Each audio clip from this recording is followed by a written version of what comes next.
Bueno, ongi etorri, denoi. Etorri. Lehen da bizi galdera bat egin dut. Ba, ote dakite elkarren berri. Ba, aldakizu elkarren berri. Bueno, ni hasiko naiz. Egia esan, lehenengo sektoreaiko dakara jakinduria oso baxua dela esango nuke. Nik barne ezagutzarik ezakat apenas, zuk esan duzun bezala kalekumea gea.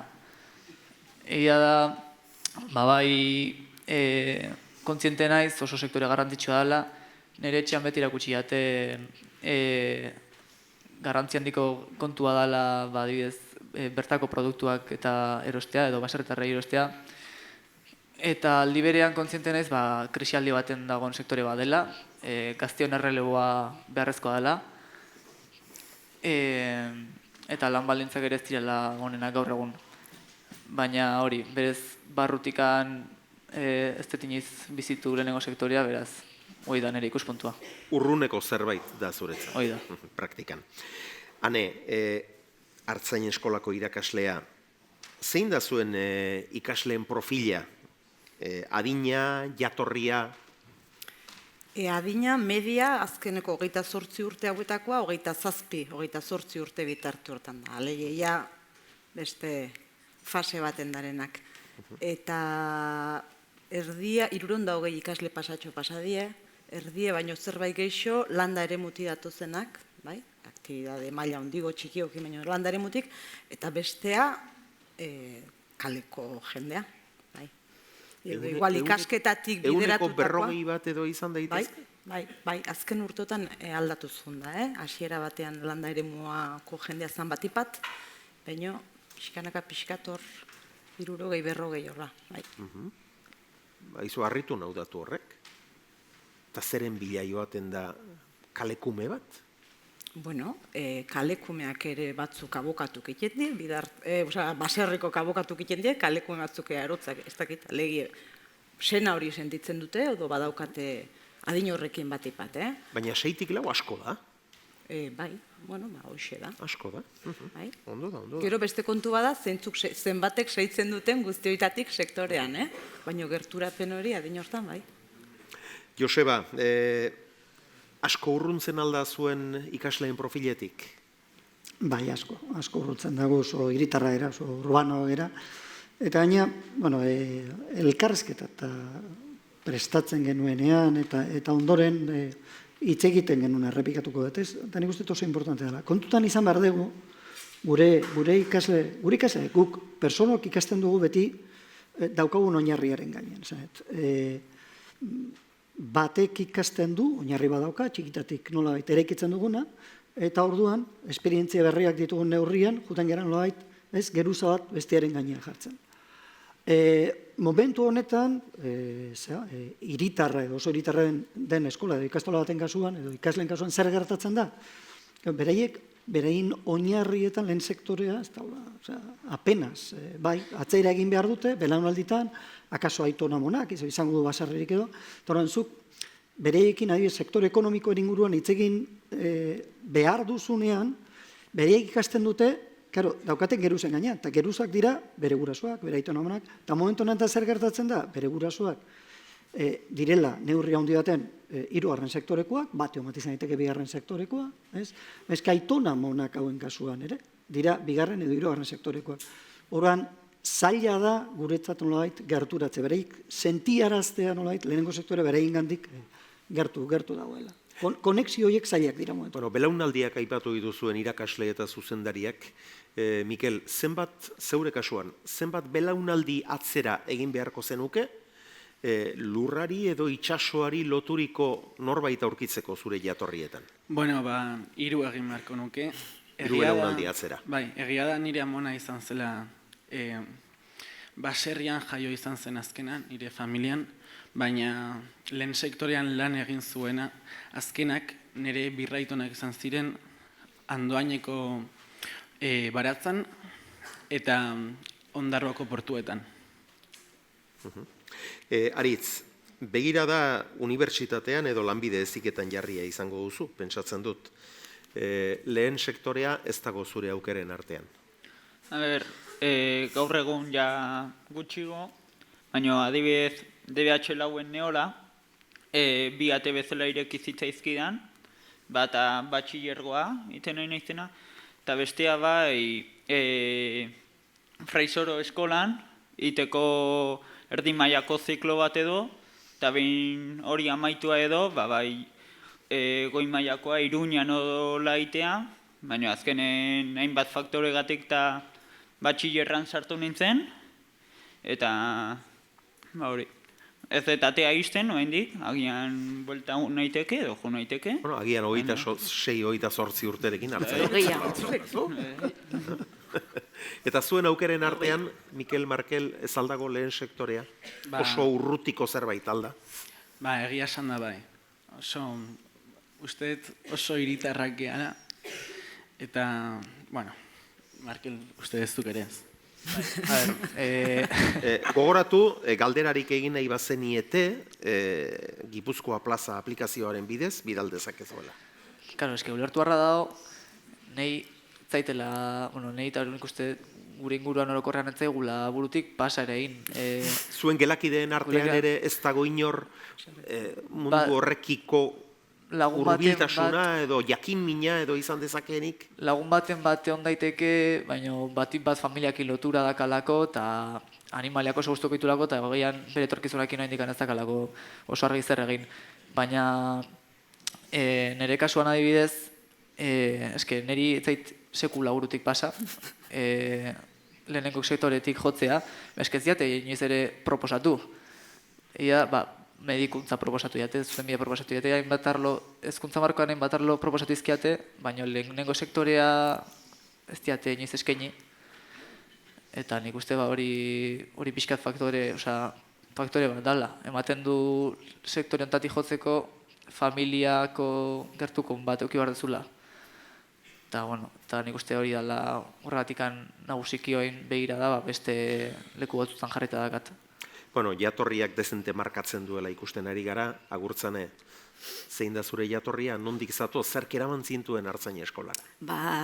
Ni Legazpiti nator, teorikoki baserritik, Artzaien alaba naiz, baina nik ere nire ikasketak bideratzeko garai iritsi izanen, lehen sektorea ez nun kontutan hartu, ez zaituzte gehiagi bideratzen naiz eta berserrikoa izan, garai hartan bintzet, baserri bide hori hartzea, edo oso gustoko daukazu, senetik ateratzen zaizun zehuz da, edo oso sektore zaila da, oso ordu askokoa, ez zaituzte bideratzen. Orduan, ni 20 urtekin industriara jo nintzen, baserritik kanpora bizitzeare jo nintzen, orduan, esaten duzuten, hasierako hori, jatorri hori galdu eginun. Baina bideak bizitzak eraman hau, lasai 35 urtekin baserrera itzultzea. Badago aukera, daukazute denbora. Probatu kanpoan, beste gauza batzuk ikausi, baina ate hori hor dago. Eta ni itzuli naiz, eta gustura asko gainera. Eta orain zertan dihar duzu, zehazki? Orain, ez dakit, Artzaia naizen, orain hortan nabil ikasten. Senarrak ere egin zon aukera berdinan, ere gurasoen errelebo hartzeko, orain dela urte batzuk, eta nik atzetik jarraitzen dut. Eta orain dela 3 bat urteia bertan nago, eta Artzai proiektua geha, ezakit. Aizu, eta badaki seguru, erizaintza ikastea ikasi izan bazenu, erabaki izan bazenu, inork ez izula kargu hartuko, edo nola erizaintza aldiz artzaintza izatea erabakita, pentsatzen dut askok esango zizutela. Bai, igual gehiago nire aurretik senarra junda, orduan, ni pixkat atzerago nola juna izan, nirea pixkat ikusita edo, hain arraro ez zitzaien egin, berarena gehiago, susto edo, ez dakit nola esan, berea gehiago izan zen, eta ni, guritxen esaten dugun bezala, erderaz esaten den bezala, si no puedes con el enemigo, únete a él. Eta orduan, elkarrekin bidea espero dut errazago izatea. Eta baduzu etorkizuna? Espero dut, hortan gabiltza. Bai, etorkiz, base sendo batzuk dauzkan hartalde bat hartzen dugu. Trajektoria handia daukan, produktu bat aurrera eraman behar dugu. Lan gogorren hasierako lan hori eginda dago. Eta horri esker goazen bidetik. Zerotik hasi bar banu, ez dakit zeingo nuken. Baina, daukaguna jarraitza ere badalana, hori nahi dugu aurrera eraman, gazte hauei gerturatu pixkat, kale eta errei erakutsi ere hor gaudela, ez gala hain arraro, kalera jistena, ez, gustatzen zait kalen egotea, baina, bueno, gustora noan ere lanera, egunero, eta oso gustora egiten duten gauza bada. Aritz, Mikel, Markel, zer sentitzen duzue? Zue baino, bueno, bai, urte batzu zaharrakoa da, baina neska gazte bada. Zer sentitzen duzue agurtzaneren lekukotasuna entzun da? Bueno, nik azkenen adibidez, olako lekukotasunak entzun da, ez dut aterik isten etorkizunera behira. Nahiz eta bain behira da leku oso ezberdin batean jarrita euki. Eta bai iruditzen zait erronka bat, hezkuntza markoan ere bai gazteoi erakustea lehenengo sektorea ere bai irtenbide posible bat dela. Eta nik uste ere bai, azken finean gogoeta egiteko modukoa da, nola gazte askori ez zaigun ez da burutik pasatzen sektore honetatik jotzea hain sektore garrantzitsua izan da. Ni adibidez, onera etorri arte ez nuen inoiz ez da pentsatu lehenengo sektoreari buruz. Alegia, kongresu honetarako gonbidapena egin genizun arte, lehen sektoreaz pentsatu ere ez duzu egin. Ez, egia esan da ez, baina orain... eskertzen dugu egia esatea. Bai, orduan, benetan, orain egia esan da ez ditut aterik itxiko, eta, bueno, uste dut, hori ere asko esaten duela, igual, gure hezkuntza sistema lehenengo sektorea eskuragarri jarri beharko zuela. Aipatzen da, baina ez dute inoiz ibilbide legitimo bat bezala jartzen gure aurrean. Hor, Joseba, zuentzako badago, heldulekua. Gainera, galdera bat... Grazia egiten dit, porque goizeko 8 ditan batek filosofia inmertzun, eta besteak politikaz, beraz... Sorpresa. Dena den, Joseba. Lehen entzun dugu Maik Bidarten lekukotasuna, eta Maik Bidart Euskal sustraiekiko oso leial da Los Angeles erdigunean, kasik. Zuek Santo Tomas Lizeoa zarete, kalekumeen ikastola bat, hirikoa, baina oso hurbil daukazue. Oso? Lehen sektorea, esan nahi dut, behitegiak, esnetegiak, ondo dauzkazu, Bai, eta egia da gure ikasleen artean, egia da Santo Tomas Lizeoa Donostiako ikastola dela, baina Donostialdeko ikastola ere, eta tartean nahi usurbil dugu. Ez gaude beraz, lehengo sektoretik hain urruti edo. Bere garaian Barandiaran Lizeoan egiten nun lan bertan zegoela, eta goizuetako ikasleak eta jasotzen genitu. Nik uste, baina gaurko ekitaldi honen helburua eta gizarte osoarena nolabait izan behar du. Neurri baten sektorea bera erakargarri bihurtu. Bestela, alternatiba eta aukerak eskaini behar ditu gortarako. Bestela, gure tonua bera baldin bada tristea, zenolait gure ikasleentzat ez da erakargarri izango, beraz. Denon artean lortu behar duna, efektibamente, alternatibak sortzea horren inguruan, eta ikustea, efektibamente, etorkizunerako aukera badala. Bueno, kongresukidek bidali izkigute galdera batzuk, dida batean, 8 txikian eskopla batean erantzuteko dira. Zer eduki beharko luke lehen sektoreak erakargarri izateko zuentzat? Nire ustez erakargarria da, baina ez bai gute hezkuntzan edo erakusten bezala, orduan erakargarritasun falta hori sumatu ezakegu ikasleok. Ez negoatzen naiz, DBH lauen esan nunen, bagian hau ikastet, askoren erreakzioa bezala izan zen, baina zu txurua zaude, bakizu zertan sartuko zean, eta orduan azkenen erakargarria da, baina jendeak erakargarritasun hori kendu ezake. Oso galdera polita bidali digute. Aukera bat zenute, baserri batean Erasmus esperientzia bat bizitzeko presteko. Gualtzinateke? Igual, bai. Egia esan da, burua pixka bat lasaitzeko, eta bakea eskaini beharko du hori. Eta, ni gainera nire familiako baserrira joan naiz asko. Eta egia esan da, Donostiko auzo baino askoz Osea, auzo asko baino askoz politago, eta askoz, osea, niri hori iruditzen zait, ez dakit. Eta barrezka ari gara, baina lehenbiziko mainguruan Felixek osasuna eta askatasuna aipatu ditu. Beraz, ez da bi, oso urruti Mikelen begintazioetatik.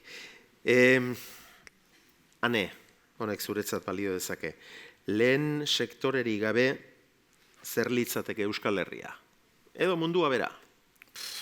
Galdera potoloa, nik erantzun alizateko, baina, bueno, nik uste hemen garen guztiok jakitun geho, jakin beharko genuke, lehen sektorea dala oso beharrezkoa kultura aldetik, hizkuntza aldetik, gure ingurumenaren mantenuan eta gure produktu paregabean. Joseba, hezkuntza sisteman batxilergotza eta unibertsitatea arrakastaren sinonimo dira. Lanbide heziketa, ibilbide alternatiboak zabaltzen aldira DBH-ko orientabidean? Beitu, behar bada ez gera gu horren eredu, egia da, baino gerozta, noit gure gazteen artean, nik uste gerozta alternatiba egingarri bezala edo baloratzen dela lanbide heziketaren munduan. Eta gainenik esango nuke, azkeneko urte hauetan, unibertsitateko ikasketak eta berezikiko mailako ikasketa prozesuak nolabait bat etorri direla.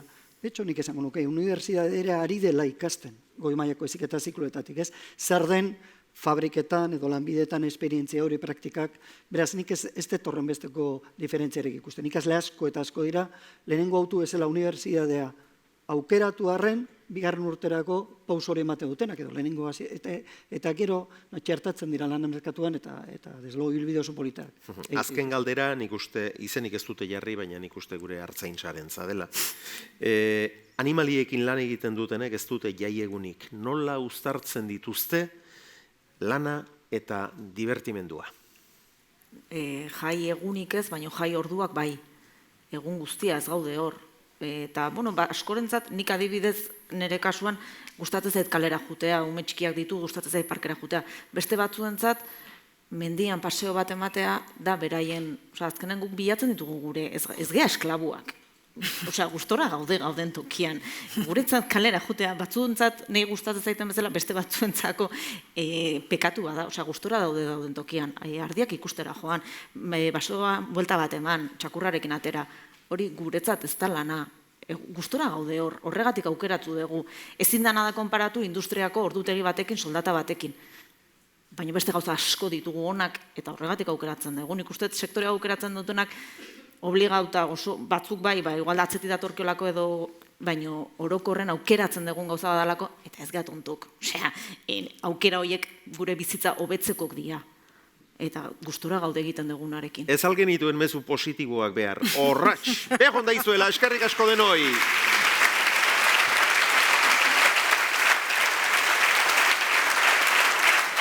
Mila esker!